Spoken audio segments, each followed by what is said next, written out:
The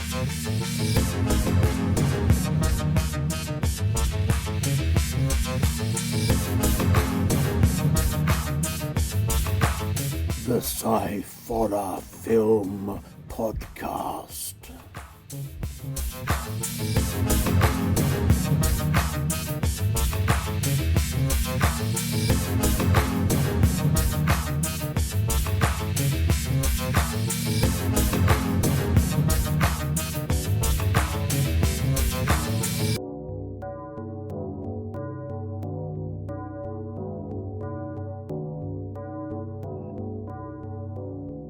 We're on to the last day.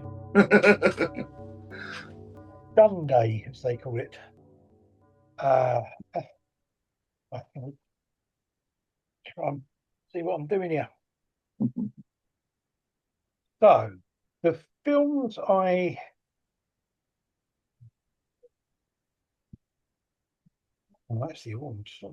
films I didn't see on this day features The Bride of Frankenstein, which is a new indie feature from the UK, which I would like to have seen actually, but it was on the same time as all the short films which I wanted to see.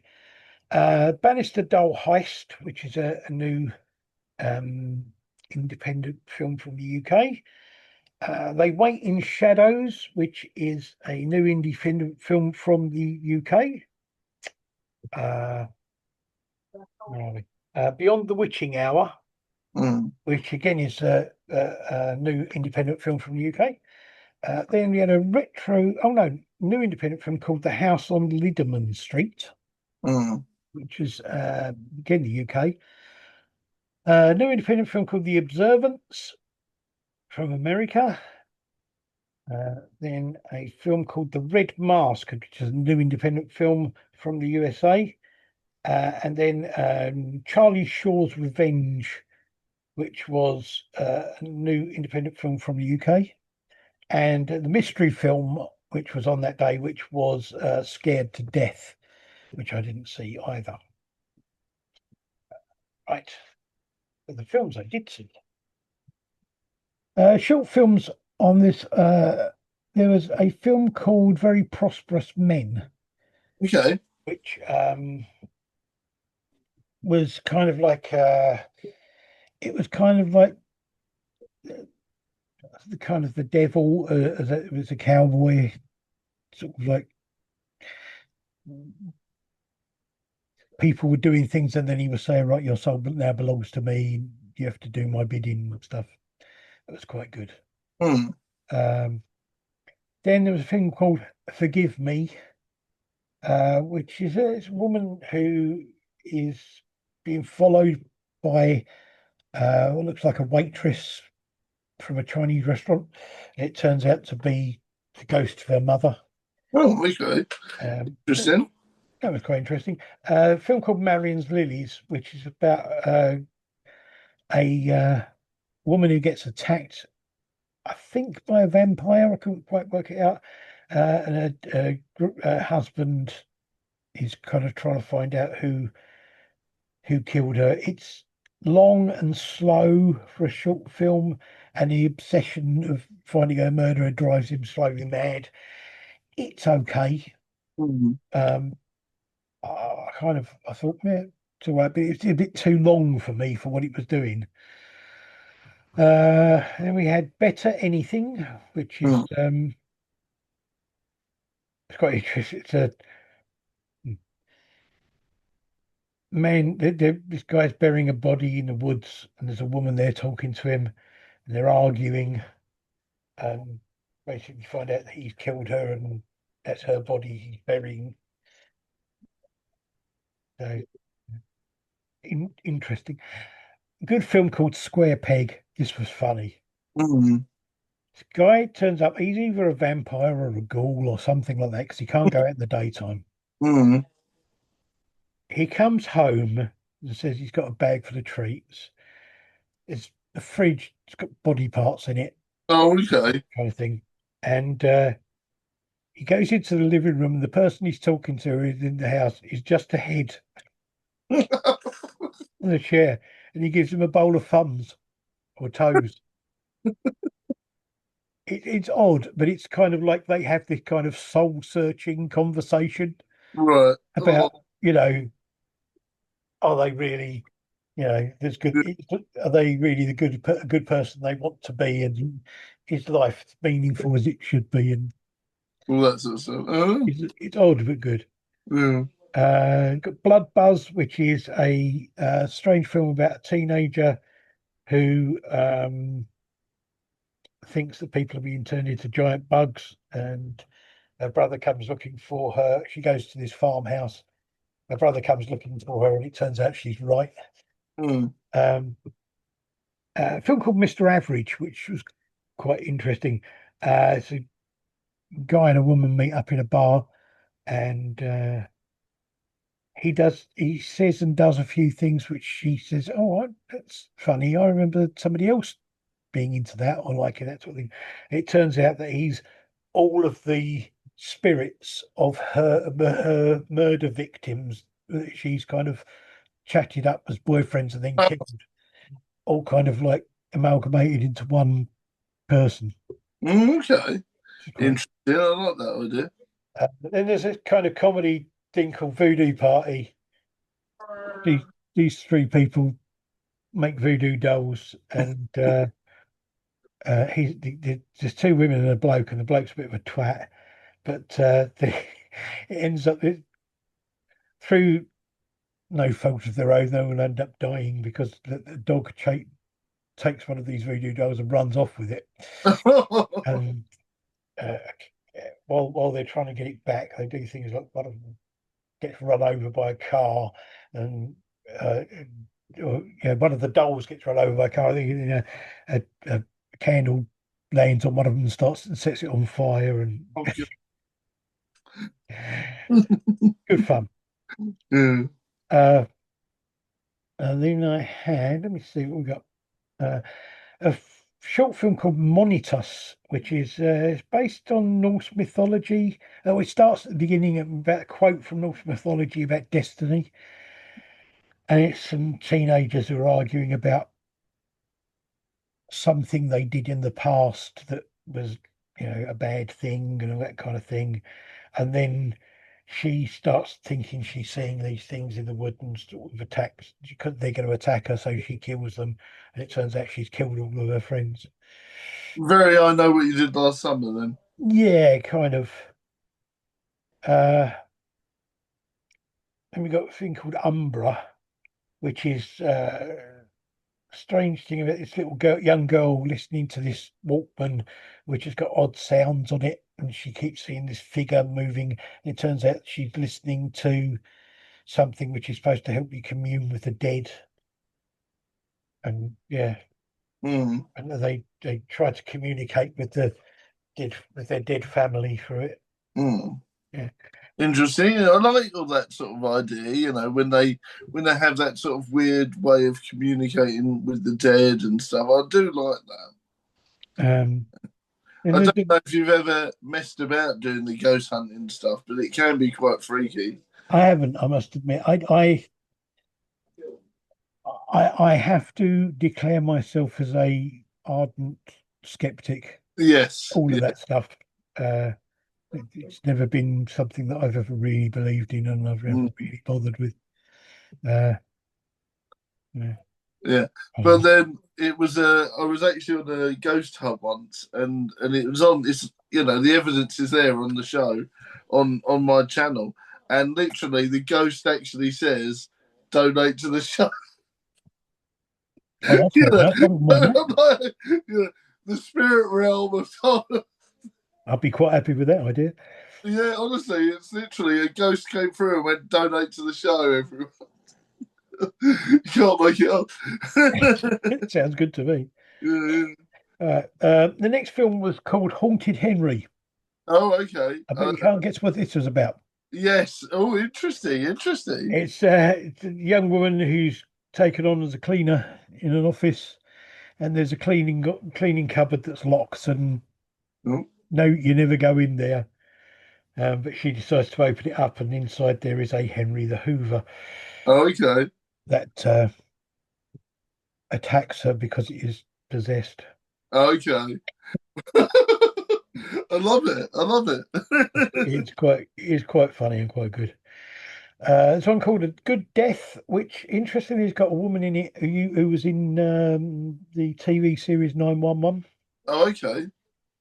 Uh, she goes to this woman's house to help the aged mother transition across to the Mm. other side. But then the aged mother doesn't want to transition across to the other side. She wants to take over her body. Ooh, spooky stuff then. Yeah, it's quite good. Mm. There's one called Undertone, which is about a guy who's a Foley artist. Do you know what Foley artist is? Yeah, is it to do with the microphones and stuff? It's to do with making sound effects for films. Yes. Oh, when they chop up the watermelons and stuff, and Yeah, it's yeah. So yeah, I know, yeah, yeah. he's doing that, and he hears these strange noises, which turn out to be Morse code messages in the recordings that he's making. It's a Mm. bit long, but it's quite interesting in what it is. I think I'd like to see that one actually. Yeah, that one sounds quite good. What was that called again? Uh, that's a good question. I can't remember now. Undertone. I'll have to write that down. Yeah. Then we got a film called Chimp. I went to see Primate the other I, week, so I thought, oh, is this going to be something like that? But mm, it's interesting. It starts off with some kind of strange, almost satanic imagery at the start of it. Um, and this girl goes, is at home, and there's a person in a chimp mask trying to get into the house. It's a bit odd and a bit surreal and quite bizarre. Looks great. But yeah. all I wrote down here is looks great, but what the fuck is going on? Sounds a bit purgy to me. Like the purge. Yeah, I couldn't quite work out who he was supposed to be or what I don't know. Then you've got Exhibit B, which the couple filming themselves on an anniversary hike. They're both acting a bit odd, Mm. um, and she uh, he proposes and she accepts. And, it gets odder as they go to this hostel and things get even more odd. It's kind of found footage style of thing. But it's a bit paranormal activity, a bit Blair Witch. It's kind of some of it looks found footage, some of it doesn't. And then she goes mad, basically. Oh, And fantastic. Oh, and oh, give it a look. so Yeah. yeah, as I say, that's called Exhibit B. So uh, then we got any last words. I found this quite interesting. It's a murderer being interviewed by a woman psychiatrist. Okay. And at first, I thought it was multiple personality disorder, but it turns out that uh, this guy is taking revenge for his son's suicide. But so in order to do that, he kind of has become in his head the people that he's killed. Oh, okay. Hmm. So yeah, quite interesting. Mhm. Um, That reminds me of a film ages and ages ago, and I don't remember the name of it. I'll have to look it up. But it was where literally it's like each one of the different people he kills are part of his own personality in his head.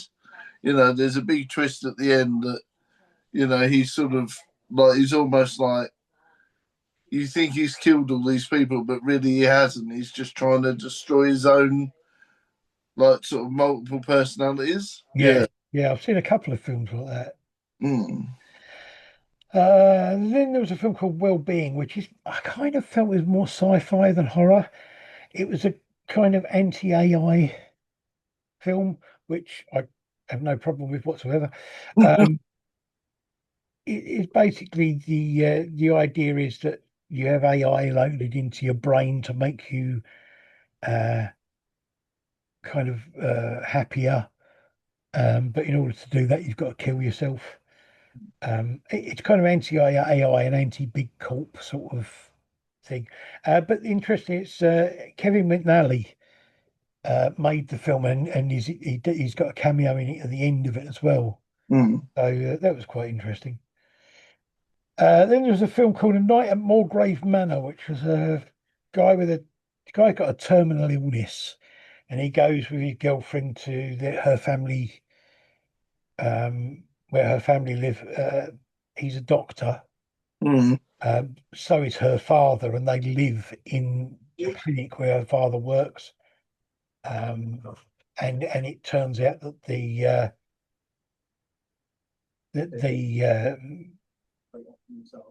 they use people's bloods to keep them alive and going. So it's their family secret. So they're kind of vampires, but they don't just sort of drink the blood as such. They sort of like siphon the blood off people and use it.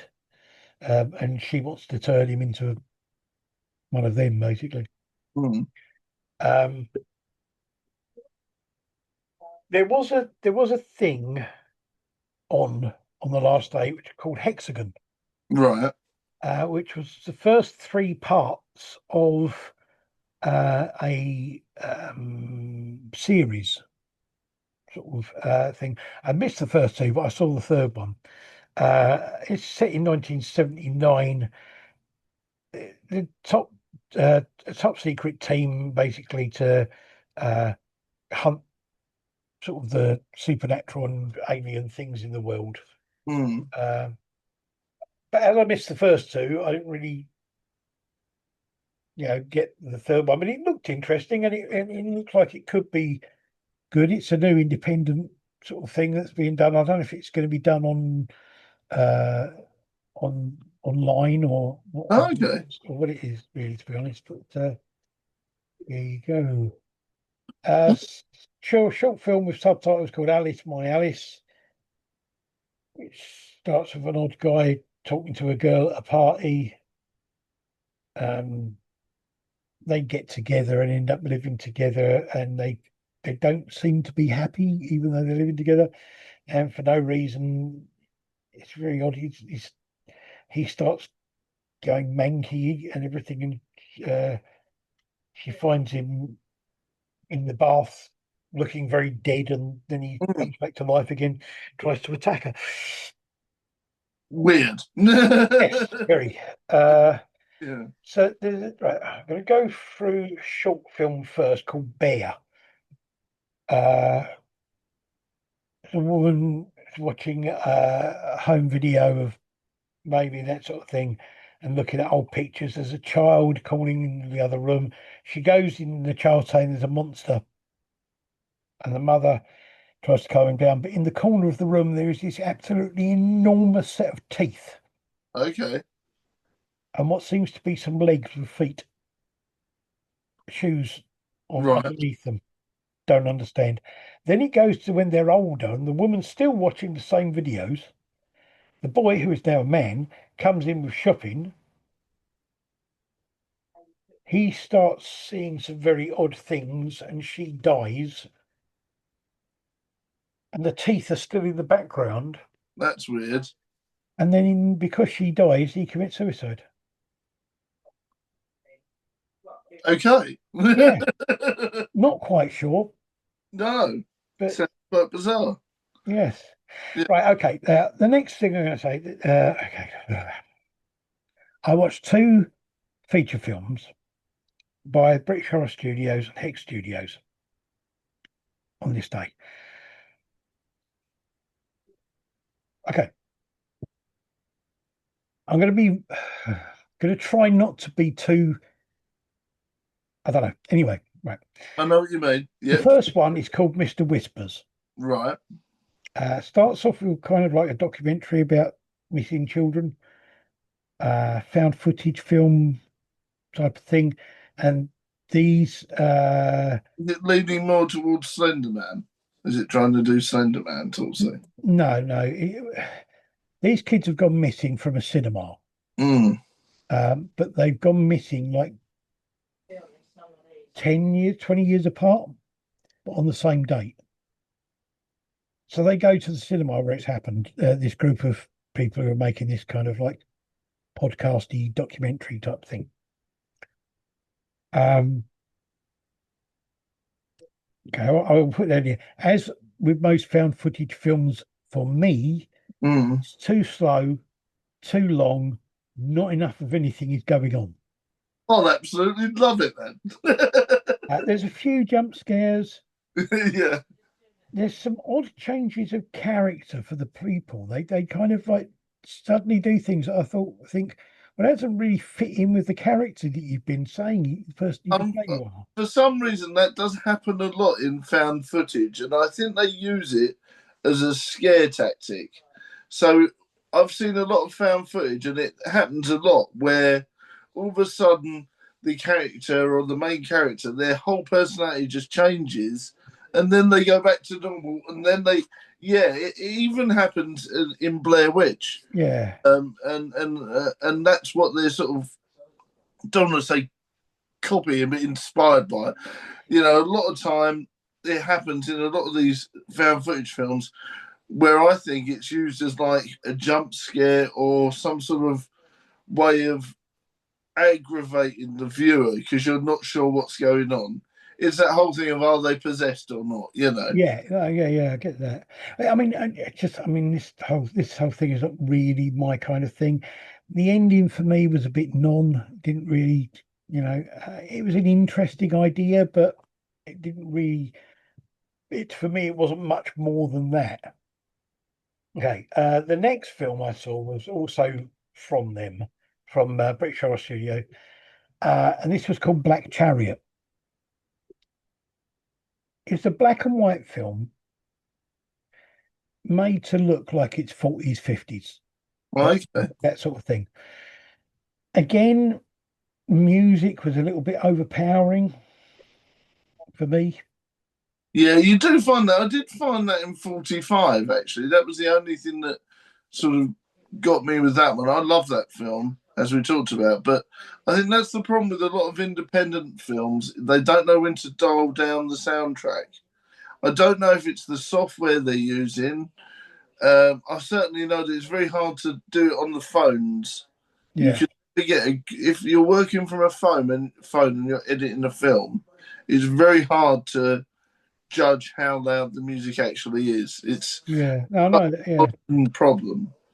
I mean, this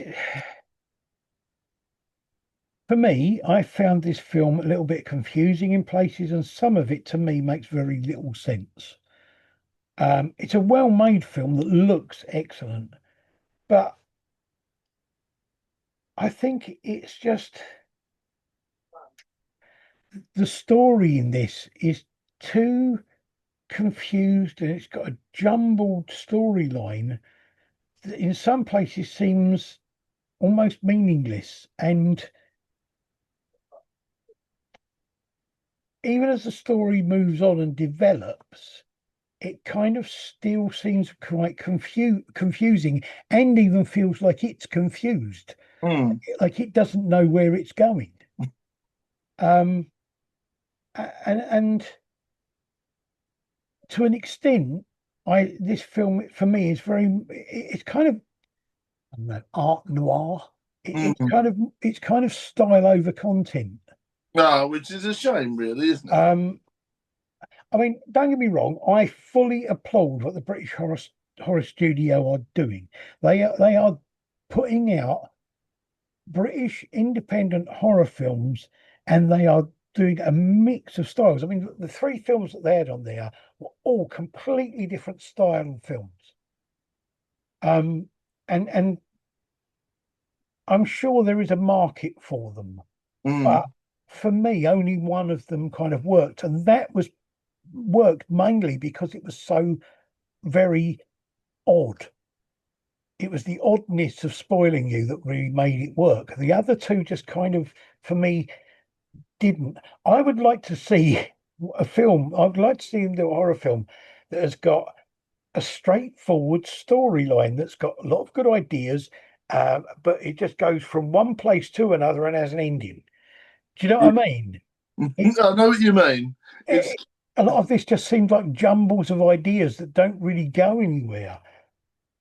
there are some great ideas and some great moments in all of these films, but for me, they just don't work as well as a coherent narrative story.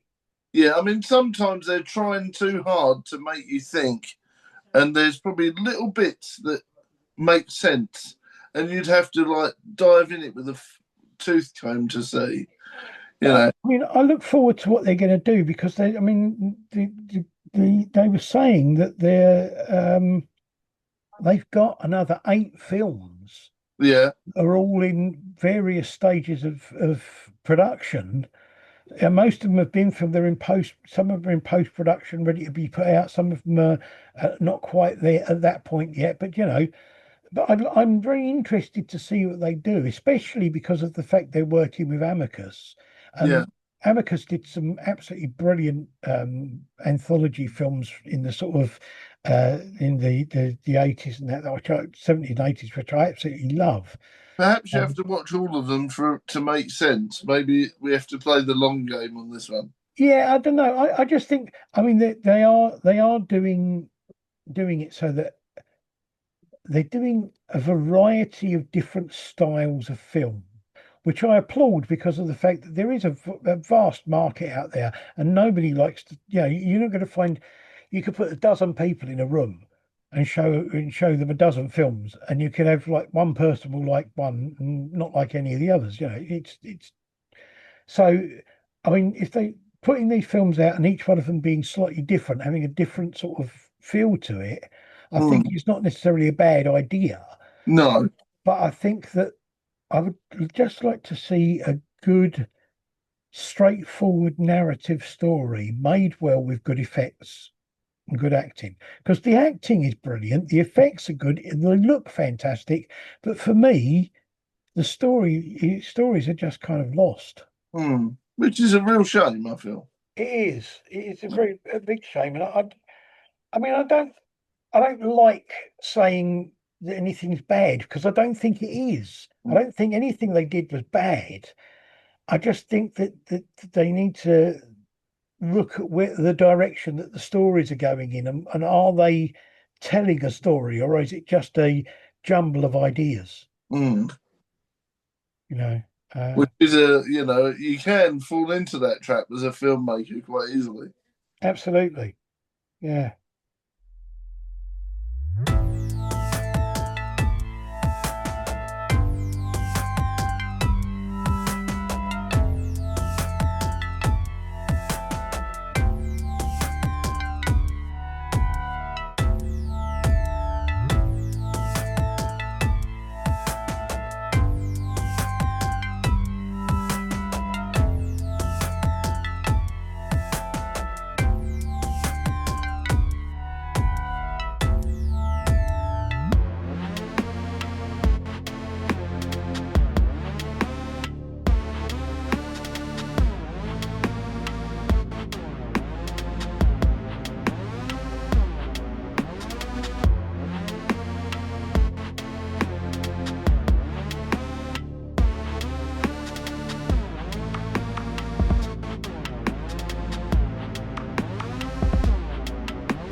So yeah, I didn't see any field features on the last day that I would say were favourites.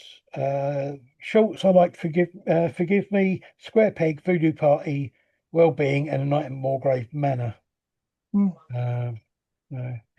The on the last day there were awards given out, and you can get a full list of these awards on the Romford Horror Film Festival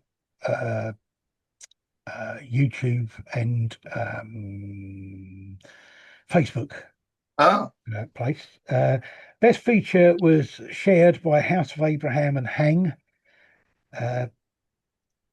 Best short film was The Quackening, which I didn't see. I didn't see, but there you go. Best foreign language international film was shared by Debone and the one that means the belt. She I can't remember how to pronounce it now. Anyway, best cinematography again was shared by Very Prosperous Men and Marion's Lilies. Best cheap thrill was Rock Paper Scissors Death and Sweet Tooth. Best screenplay was won by I Know Exactly How You Died. Best visual effects was shared between The Pearl Comb and Charlie Shaw's Revenge. Visual effects in a short film was won by Chicken Feed. Best score was Shutter Ghost and Spoiling You. Best director was for The Pearl Comb. Best student film was The Second Coming. Shouldn't see. Best actor was for The Pearl Comb. Best actress was House of Abraham, which was Lynn Shay. Grindhouse Award went to Evil for Dinner. And the best director debut was for Megan Tremothick for Spoiling You. So, yeah.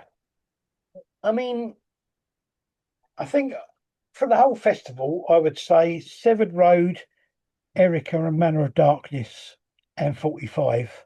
My favourite features. Shorts were Mormon's Guide to Home Invasion, Pearl Comb, Forget Me Not, Rock Paper Scissors Death, Dana, Night Shift at Ned's, and Forgive Me, probably. But there were, as I say, there were lots of other things there. There were people. I will put links to these up. There was Red Cape Publishing were there. A guy called the Film Butcher, who does film posters. He has hundreds of different film posters, not all of them horror, but all sorts of things. There was a thing, Cute Ghoul Gifts, horror themed earrings and key fobs and all that kind of thing. There's a guy there, Mind Magic Studios, Steve, who was the whole weekend he was sitting at a desk making a mask. Because that's what he does. And there was also, I haven't got the card with me at the moment. There was a guy there from his company's called Lawn of the Dead. Okay. And they make handmade garden ornaments that are all horror themed. Absolutely brilliant. All sorts of things, some really good stuff. Tombstones and hands coming out of graves and perfect for this Halloween then. Yes. Demon gnomes and all sorts of things like that. Oh, awesome. So you had a great time, buddy. Hopefully I'll be able to join you in the coming years. Yeah, I mean it was really good this year. I mean it was a bit I know that it was a bit difficult for him because Spencer, bless him, has not been well. So he had to kind of fight through that to things. Plus the fact that they've just been, I mean, they've now set up as a charity running the consortium running the cinemas instead of it being run by a specific sort of like company. So they're kind of like self-funding. So but you get things like you can get membership there, which you get discounts on film tickets, and you get discounts on food and drink, things like that. So it's worth looking into. It's the Lumiere Cinema in Romford, and they have a lot of good stuff on us apart from the horror film festival. They've got the normal film festival, which is coming up in May, I think it is. Mm. and they normally do a horror weekend, a horror day on the normal film festival. They also do things like they have themed days and they show retro films there, and they do art and craft workshops there and all sorts of things like that. So they're definitely worth looking at and seeing what's going on there. Mm. Ah, Indeed. Well, it's been fun as always, mate. yeah, it's been fun. We will be back with a normal episode next time. We'll be doing science fiction again next time. Actually, it's really weird. I'm not going to do it. We're not going to do a proper report back on it for the show, but I might mention something about it. It's the fact that I'm going to see Scream 7 tomorrow with Charlie. Yeah. Oh, so am I. I'm going to go and see Scream 7 Oh, tomorrow. right. We can have a chat about that next week, in 100%. amongst doing the other stuff. I probably will do a review for my own channel, but we'll definitely do a joint. Just do a quick chat as well. We do a chat about it before we do the full reviews for next week. 100%. I'm looking forward to it. Yes, all right, mate. With my notepad. Well, thank you, Badger. It's been great talking to you and having always great, and thank you for sharing all the stuff because I wish I was there. Hopefully, next year I'll be able to join you in person. Yes, let's hope so. Indeed. All right. Thank you to everyone for watching. Like, subscribe, and do all the things like that, and pass it around social media and stuff like that.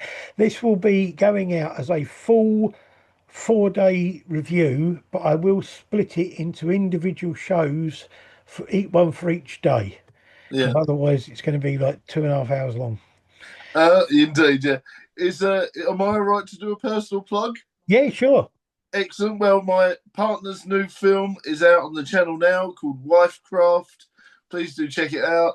That was purely done by my partner, all her ideas, and of course I just was along for the show. So there you go. So it's that was purely done by my missus. Cool. So please write a little review if you can, guys, and pop onto Brawling Badger Productions and send us a little review. I will put a link to Brawling Badger Productions as I do every episode, so that people can go and check them out.